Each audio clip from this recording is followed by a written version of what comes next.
Kama sukari yako haiwezi kushuka mpaka utumie vidonge na sindano, ama haiwezi kushuka tu kwa kutumia vidonge mpaka uchome tena sindano, basi tambua ya kuwa sukari yako imeshafikia hatua mbaya sana.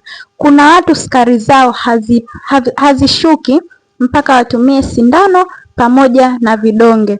Hii inakuashiria ya kuwa tayari sukari yako ipo kwenye hatua mbaya sana. Sukari ikifikia hatua ya kutumia vidonge pamoja na sindano, hii inaashiria ya kuwa sukari yako imeshaharibu mfumo wako mzima wa damu pamoja na seli zako vya kutosha.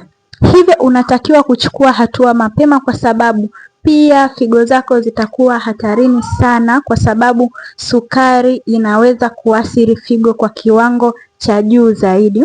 Hivyo basi, ukiona wewe tayari sukari yako haiwezi kushuka kwa dawa tu ama kwa sindano.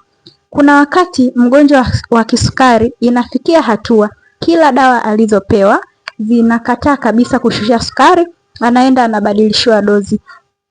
Ikifikia muda fulani tena dawa zinagoma kushusha sukari, anaenda kubadilishiwa dawa, na wakati mwingine zinagoma kabisa mpaka atumie sindano pamoja na dawa. Hivi naweza kukuambia ya kuwa changamoto hizi unaweza kuziepuka kwa kufuata mfumo mzima wa ulaji, ukaepukana kabisa na sindano pamoja na vidonge. Follow akaunti yangu, lakini pia usisahau kushare.